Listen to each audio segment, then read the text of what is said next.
Hello दोस्तों, आप लोग का हमारे यूट्यूब चैनल मैजिक मैथ में स्वागत है। दोस्तों आज मैं प्रश्नावली 4.2 का प्रश्न संख्या दूसरा का भाग 3 कराने जा रहा हूँ। इससे पहले का आप लोग प्रश्न का नहीं देखे हैं सभी वीडियो, तो प्लेलिस्ट लिंक में जाकर वहाँ से वीडियो देख सकते हैं। डिस्क्रिप्शन में भी लिंक दे दूंगा, वहाँ से भी आप लोग सभी वीडियो को देख सकते हैं।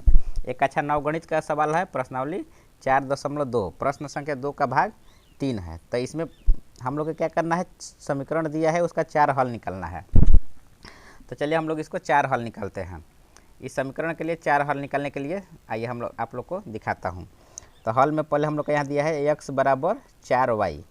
तो इसमें हम लोग क्या करेंगे, y का यदि वैल्यू रखेंगे तो हम लोग का x का मान निकल जाएगा। तो इसको हम लोग लिखते हैं x बराबर 4y। ये हम लोग का समीकरण मान लेते हैं 1 है।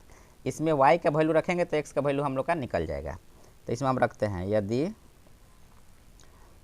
y बराबर 0 तो x बराबर क्या होगा, y बराबर 0 रखेंगे तो 4 गुणा 0 बराबर हम लोग का क्या हो गया 0। यदि ये पहला हल हो गया हम लोग का। अब दूसरा हल निकालते हैं। दूसरा हल में क्या क्या लिखेंगे, यदि x बराबर हम लोग x बराबर नहीं, सॉरी y का वैल्यू रख ले रहे हैं ना, तो y का वैल्यू लिखेंगे यहाँ।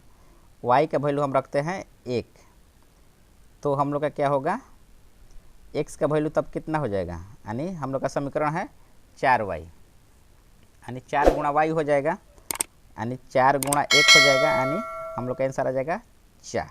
तीसरा वैल्यू निकालते हैं। इसमें रखते हैं यदि x बराबर हम रख लेते हैं -1, -1 रखेंगे। x बराबर -1 रखेंगे तो y का वैल्यू कितना आएगा, तो y सॉरी यहाँ x का नहीं y का रखना हम लोग का ना, y का। तो x का वैल्यू कितना हो जाएगा, ये 4y है तो 4 गुणा -1, यानी ये हो जाएगा वैल्यू -4। चौथा वैल्यू इसमें रखते हैं। चौथा वैल्यू यदि y बराबर 2 तो x बराबर कितना हो जाएगा हम लोग का, x बराबर होगा 4 गुणा 2, यानी 4 दूनी 8, 4 दूनी 8 हो गया। तो चलिए हम सभी को लिखकर एक समीकरण बना लेते हैं, सारणी बना के सभी वैल्यू को एक जगह लिख देते हैं। सारणी हो गया। सारणी में हम लोग का x का वैल्यू और y का वैल्यू दोनों को एक जगह दिखाना होता है। तो देखिए यहाँ हम लोग का x का वैल्यू लिखेंगे, नीचे हम लोग y का वैल्यू रखेंगे। तो बारी बारी से जो वैल्यू मेरा आया है उसको हम रख लेंगे। देखिए ऊपर में अगर y का वैल्यू 0 रखे हैं तो x का वैल्यू भी 0 आया है, तो ये दोनों हम लोग का 0 हो जाएगा। यदि y का वैल्यू 1 रखे हैं तो x का वैल्यू कितना आया है, 4 आया है।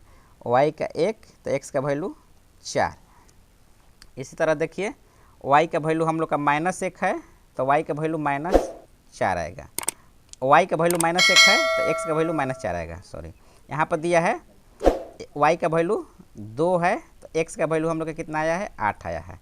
तो उम्मीद करता हूँ कि वीडियो आप लोग को समझ में आ गया हो, इसलिए मेरे वीडियो को लाइक कर दीजिए और नहीं तो चैनल को सब्सक्राइब कर दीजिए और इस वीडियो को अपने दोस्तों में भी शेयर कर लीजिए। चलिए मिलते हैं नेक्स्ट वीडियो में। वीडियो देखने के लिए आप लोग बहुत बहुत धन्यवाद।